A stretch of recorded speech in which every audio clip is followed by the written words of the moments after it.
दोस्तों नमस्कार, महतो हिंदी कथा में आपका स्वागत है। आज की कहानी का विषय है भगवान शिव का वरदान।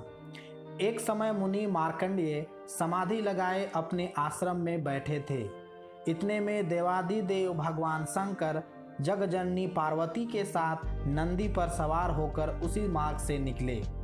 मुनि को शांत भाव से बैठे देखकर पार्वती जी भगवान शंकर से बोली, भगवान ये कोई महातपस्वी मुनि मालूम होते हैं, इन्हें सिद्धि प्रदान कीजिए, क्योंकि सारी तपस्याओं को सिद्ध करने वाले आप ही हैं। शंकर बोले, हे पार्वती, ये मार्कंडेय मुनि भगवान पुरुषोत्तम के बड़े भक्त हैं, अतएव ये तप के द्वारा कोई सिद्धि नहीं चाहते। अधिक क्या कहें, इन्हें मोक्ष की भी परवाह नहीं है, फिर सांसारिक सुखों की तो बात ही क्या है। तथापि हे पार्वती, हम चलकर थोड़ी देर इनसे वार्तालाप करें, क्योंकि साधु समागम से बढ़कर संसार में कोई लाभ नहीं है। यह कहकर भगवान शंकर मुनि के समीप गए, किंतु मुनि की वृत्तियां ब्रह्मा में लीन होने के कारण उनका ब्रह्म ज्ञान लुप्त हो गया था। अतएव उन्हें जगदात्मा शिव पार्वती के आने का पता ही नहीं लगा। यह देखकर भगवान शंकर अपनी योग माया के प्रभाव से मुनि की हृदय गुहा में प्रविष्ट हो गए। मुनि ने देखा कि उनके हृदय में एकाएक एक पीली जटाओं वाली त्रिशूल, धनुष बाण तथा ढाल तलवार से सुसज्जित, शरीर में व्याघ चर्म लपेटे, रुद्राक्ष माला, डमरू, नरकपाल और फरसा धारण किए 3 नेत्र और 10 भुजाओं वाली मूर्ति प्रकट हो गई।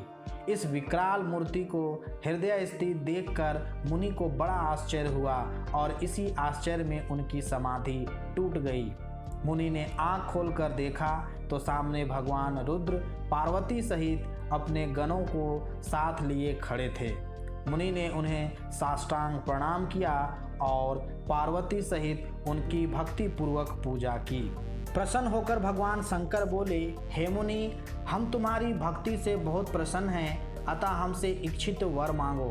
ब्रह्मा, विष्णु और मैं तीनों ही वर देने वालों में श्रेष्ठ हैं। तुम्हारी तरह जो लोग हम तीनों की समान भाव से भक्ति करते हैं तथा जो शांत, निसंग, निवेर प्राणी मात्र के प्रति दया करने वाले और सर्वत्र समदृष्टि रखने वाले हैं, उनकी इंद्र आदि लोकपाल ही नहीं अपितु हम तीनों भी वंदना और सेवा पूजन करते हैं, क्योंकि आप लोग हम तीनों में, अपने में तथा जगत के अन्य प्राणियों में अनुमात्र भी भेद नहीं रखते।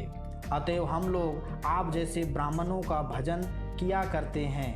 तीर्थ और देवता जो चिरकाल प्रयत्न सेवा करने पर फल देते हैं, किंतु आप जैसे साधु पुरुष तो दर्शन मात्र से ही कृतार्थ कर देते हैं। जो तुम्हारी भक्ति चित्त को एकाग्र करके तप, स्वाध्याय और संयम में रत रहते हैं, उन ब्राह्मणों को हम सदा नमस्कार किया करते हैं। आप सदृश महानुभावों के दर्शन अथवा नाम सुनने मात्र से ही महापातकी और चांडाल भी शुद्ध हो जाते हैं। फिर जिन्हें आप लोगों के साथ संसन आदि का सौभाग्य प्राप्त होता है, उनकी तो बात ही क्या है। भगवान शंकर के इन वचनों को सुनकर ऋषि गदगद हो गए। वे बोले, भगवान, मैं तो आपके दर्शन मात्र से कृतार्थ हो गया और वरदान क्या मांगूं। तथापि आपसे मेरी यही प्रार्थना है कि मेरी भगवान में, अच्युत और उनके भक्तों में तथा आप में अनन्य भक्ति हो। शंकर बोले, हे विप्रवर, तुम्हारी यह अभिलाषा पूर्ण हो। इस कल्प के अंत तक तुम्हारी कृति अटल रहेगी और तुम अजर अमर रहोगे। तुम्हें त्रिकाल विषय ज्ञान, विज्ञान, वैराग्य और पुराणों का आचार्यत्व प्राप्त होगा।